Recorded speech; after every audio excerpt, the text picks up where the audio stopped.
नमस्कार, मैं मृदुला श्रीवास्तव सी न्यूज भारत में आपका स्वागत करती हूं। वक्त हो गया है न्यूज बुलेटिन का। बुलेटिन में खबरों की शुरुआत करेंगे और जानेंगे कहां अब राशन वितरण करते समय निगरानी कमेटी के सदस्य का भी रहना होगा अनिवार्य। कहां ट्रैक्टर ट्रॉली से कुचलकर हुई युवक की मौत से परिजनों में मचा कोहराम। साथ ही जानेंगे कि कहां अवैध रूप से हो रहे खनन को पकड़ा गया और ट्रैक्टर ट्रॉली हुई सीज। ऐसी ही तमाम खबरों पर आइए विस्तार से करते हैं चर्चा। हजारीबाग कटमदाग प्रखंड के मसरातू में ग्रामीणों की शिकायत पर डीलर जगदीप गोप के यहां जांच के लिए एक टीम शनिवार उनके दुकान पर पहुंची।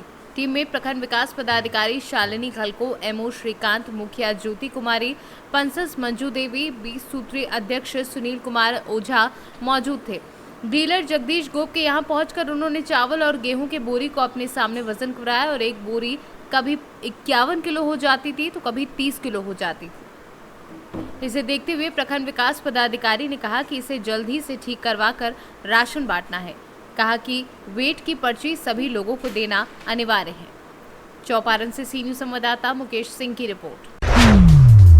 फतेहपुर में लगातार अपराधियों की गिरफ्तारी को लेकर चलाए जा रहे अभियान में खागा पुलिस को बड़ी सफलता मिली, जहां एसओजी की मदद से पुलिस द्वारा मुठभेड़ के दौरान एक आरोपी चांद मोहम्मद उर्फ चांद बाबू को गिरफ्तार किया। बता दें कि आरोपी के पास से गौकशी के लिए लाई गई एक गौवंश, तमंचा, कारतूस, गौकशी के उपकरण व एक क्रेटा कार बरामद की गई है। वहीं मुठभेड़ में घायल हुए आरोपी को पुलिस ने उपचार हेतु भर्ती कराया है। इस दौरान आरोपी का साथी मौके से फरार हो गया है, जिसकी तलाश में पुलिस जुटी हुई है। थाना खागा और एसओजी की टीम की आज गौकसों से मुठभेड़ हुई है, जिसमें चांद मोहम्मद नाम के गौकस के पैर में गोली लगी है। उसे इलाज के लिए तुरंत सीएचसी भेजा गया है। अंधेरे का फायदा उठाकर एक बदमाश फरार हो गया है, जिसके लिए कॉम्बिंग की जा रही है।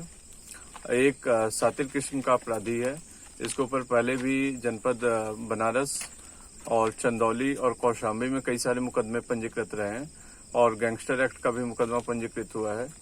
वर्तमान घटना में भी मुकदमा पंजीकृत करके और इसमें भी गैंगस्टर की कार्रवाई की जाएगी और 14 के तहत इनकी प्रॉपर्टी की कुर्की की जाएगी।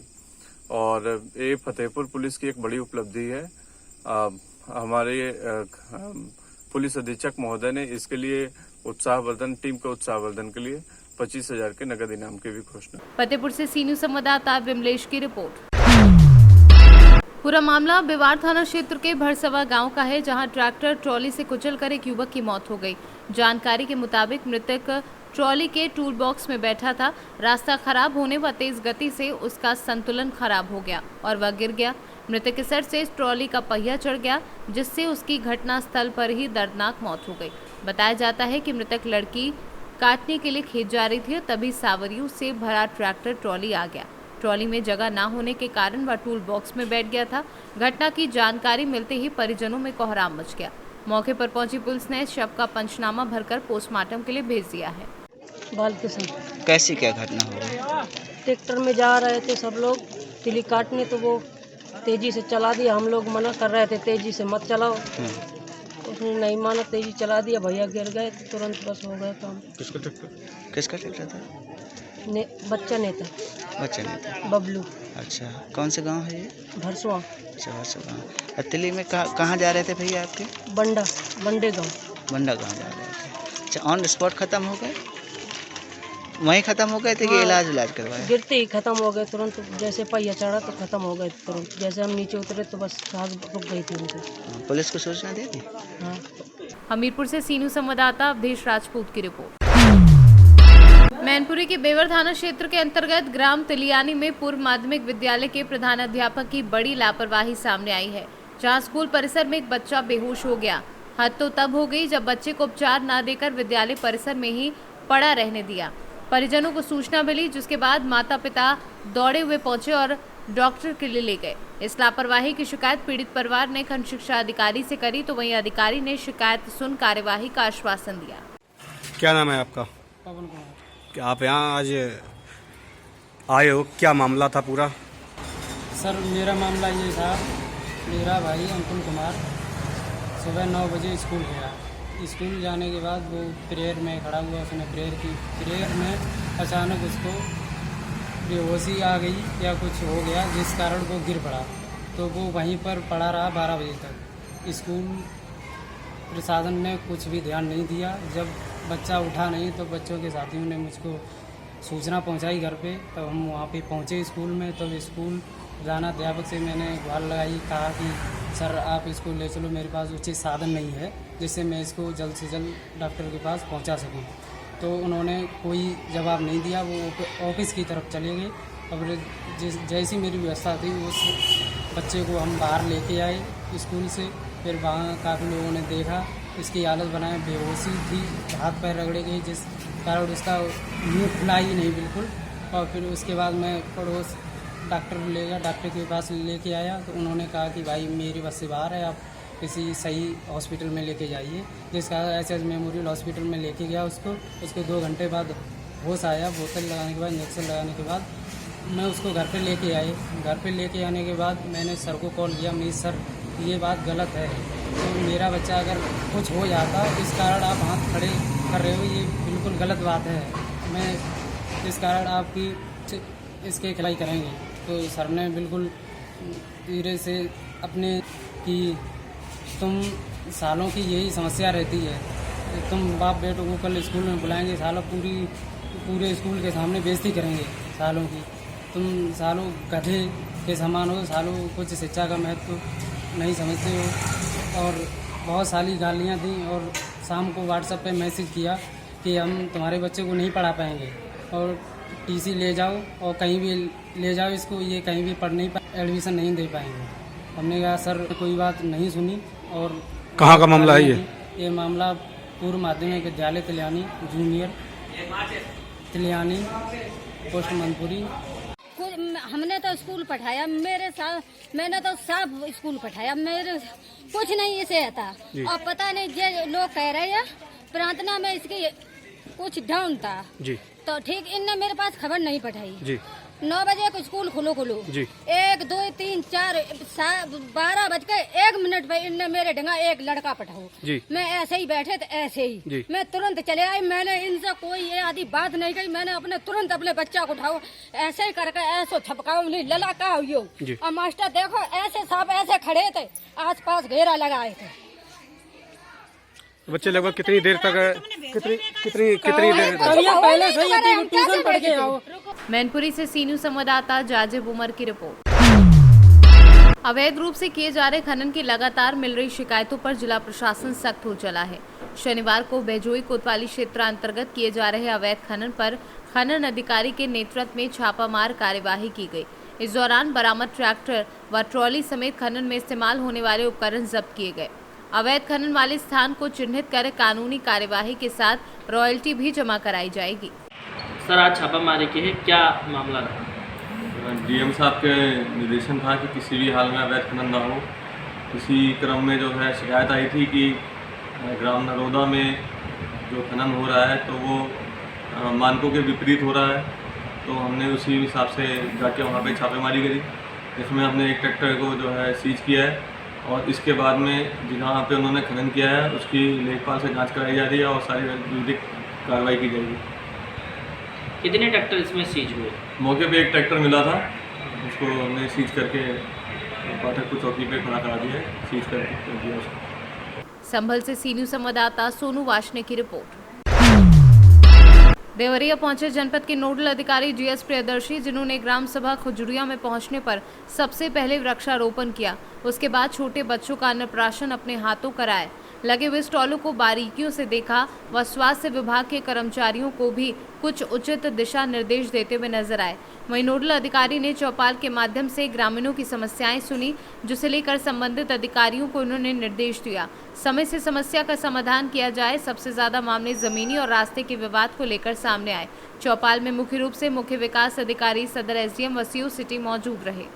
ग्रामीण जो है 100% संतुष्ट हैं, क्योंकि सभी योजनाओं के बारे में हमारे अधिकारी महोदय ने बताया और बताने के बाद से त्वरित जो है कि कार्रवाई का आदेश दिए हैं। किस किस तरह की समस्याएं सामने आई हैं? समस्याएं आई हैं, पहले तो रोड से संबंधित समस्या आई हैं। कुछ ऐसी रोडें हैं जो विवादित थी और जिसको प्रशासन के सहयोग से बनाने के लिए उन्होंने निर्देश दिए हैं। दूसरी समस्या पेंशन की थी। कुछ महिलाएं जो विधवा पेंशन रुका हुआ था और उनका आ नहीं रहा था, इसके लिए उन्होंने बताया कि मुझे विधवा पेंशन नहीं मिल रहा है तो श्रीमान जी के स्तर से जानकारी मिली कि माने 4 दिन के अंदर उनके खाते में पैसा जमा हो जाएगा।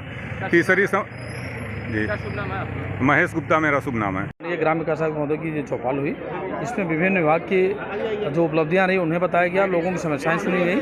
उन समस्याओं में कुछ रास्ते के विवाद, कुछ भूमि विवाद, कुछ अन्य विवाद रहे और जिनका अगले 3 दिन में निस्तारण कर दिया जाएगा। कुछ विधवा द्वारा ऑब्जेक्शन भी किया गया कि उनका पेंशन नहीं, पेंशन के बारे में क्लियर कर दिया गया, पेंशन आ गया है, अगले 4 दिन के भीतर उनके खाते में चला जाएगा।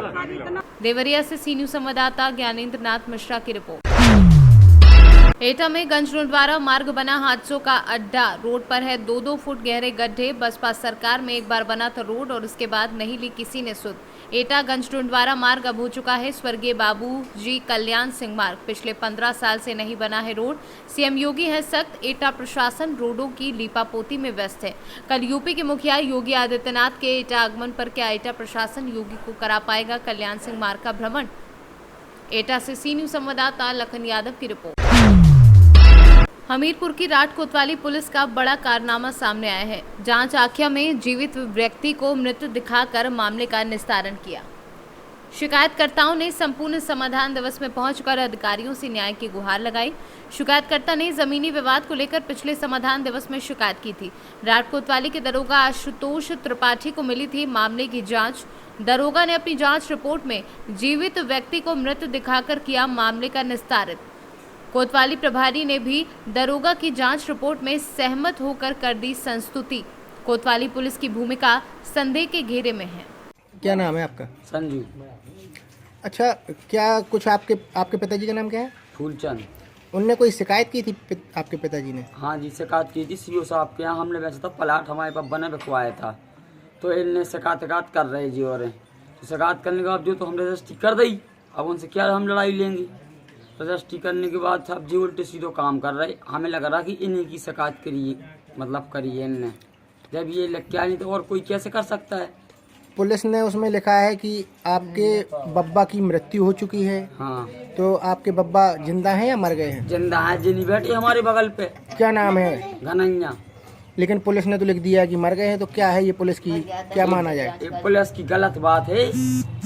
देखो आधार कार्ड है आपके सामने बैठे हैं, तो कर गया है। कोई पुलिस जांच करने आई थी आपकी? कोई पुलिस आई थी, एक बार आई थी, तो हमने कह दिया था कि कोई बात नहीं, तो ऐसी बात है और कोई बात नहीं है साहब। पिताजी का नाम? गंगा। कहाँ पर रहते हो आप? सिकंदरपुर। अच्छा, कितने लड़के हैं आपके? 2 हैं। क्या नाम है उनके? एक को छावलाला, एक को फूलचंदा। अच्छा, पुलिस में शिकायत की थी आपके लड़के ने अभी, तो पुलिस ने लिख दिया है कि आपकी मृत्यु हो चुकी है। क्या आपकी मृत्यु कोई पूछने आए थे पुलिस वाले आपके यहाँ? पुलिस ने लिखा है कि आपकी मृत्यु हो गई है।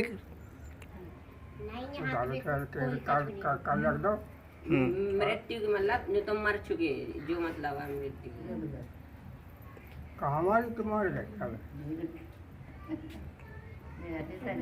मेरा नाम फूलचंद है।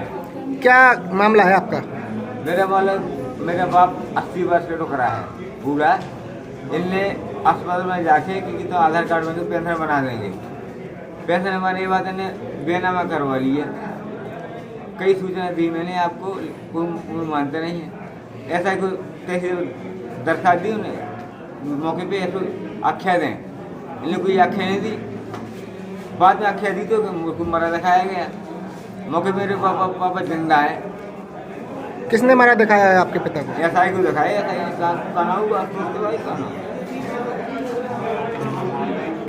आपके पिता जिंदा है अभी?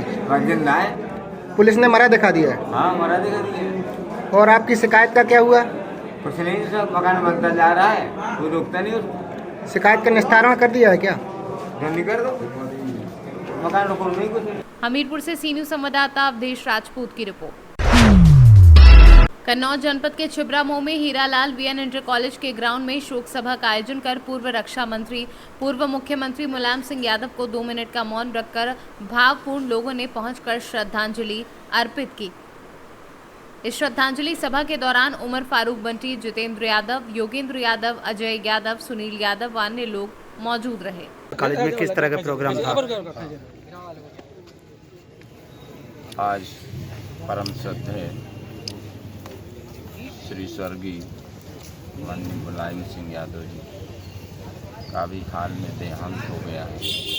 हम सब लोग दुखी हैं, परेशान हैं, क्योंकि हमने एक नेता नहीं, एक पिता तुल्य, अपना संरक्षक, अपना भाई, अपना आप जो जैसा लगता है, जो सोचो वही लगता है। कभी लगता है बड़े भाई हैं, पिता हैं, संरक्षक हैं, नेता हैं, क्योंकि उनका जीवन पूरा नौजवानों, किसानों को आगे बढ़ाने में गया है। किसानों, नौजवानों की लड़ाई लड़ते रहे। इसीलिए आज हम सब परेशान हैं कि कैसे भरपाई होगी नेताजी की। कौन बात करेगा नेताजी की?